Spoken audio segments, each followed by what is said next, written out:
Selamat pagi, siang, dan malam untuk kita semua. Sebelumnya izinkan saya memperkenalkan diri. Nama saya Jusili Ertu Sendiri dengan NPM 20060591162. Pada kesempatan kali ini saya akan menyampaikan bagaimana sistem bahan bakar engine dan proses refinery bahan bakar. Yang pertama itu kita akan membahas tentang proses refinery bahan bakar. Tahap pertama itu ada distilling atau tahap penyulingan di mana tahap ini merupakan proses memisahkan minyak mentah menjadi fraksi-fraksinya berdasarkan titik didih masing-masing fraksi.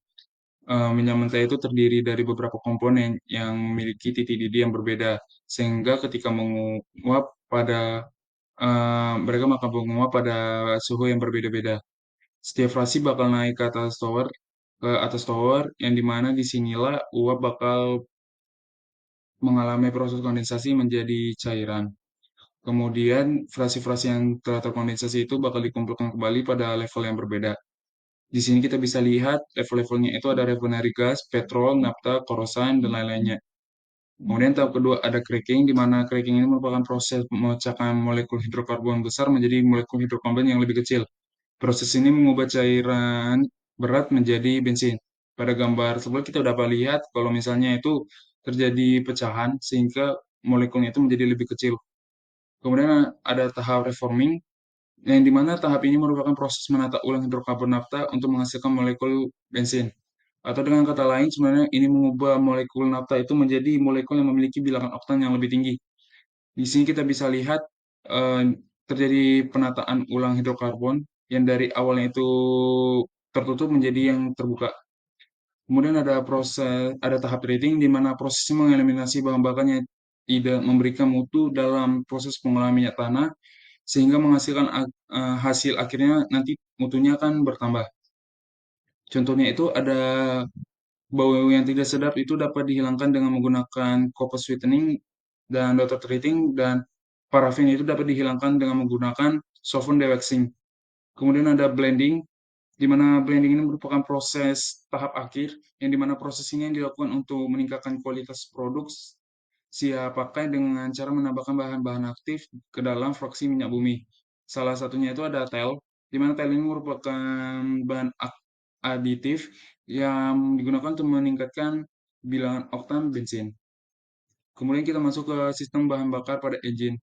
Di sini kita bisa lihat komponen-komponennya itu yang pertama ada fuel tank yang berfungsi untuk menampung bahan bakar, kemudian ada fuel line yang menyalurkan bahan bakar dari fuel tank ke feed pump, kemudian ada feed pump yang mengalirkan bahan bakar ke sistem dengan tekanan kerjanya, kemudian ada premium pump yang mengeluarkan udara palsu dari bahan bakar, kemudian ada fuel filter dan water sedimenter yang mana fuel filter itu bakal menyaring kotoran dari bahan bakar, dan water sedimenter itu bakal memisahkan air dari bahan bakar dengan memanfaatkan perbedaan massa jenisnya.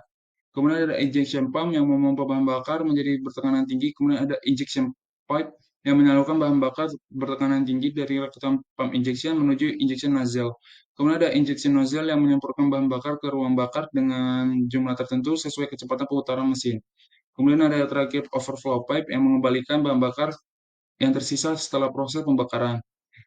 Pada sudut kanannya kita bisa lihat bagaimana tahap bahan bakar itu mengalir. Yang pertama itu dari fuel tank bakal dihisap oleh feed pump, dan bahan bakarnya itu bakal mengalir melalui fuel line menuju feed pump, dan pada tahap feed pump ini bahan bakar bakal dihilangkan udara dalam bahan bakarnya itu yang dilakukan oleh premium pump. Kemudian dari feed pump bakal mengalir lagi menuju water sedimenter dan fuel filter, kemudian mengalir menuju injection pump yang dimana bakal memompa bahan bakar menjadi tekanan yang lebih tinggi.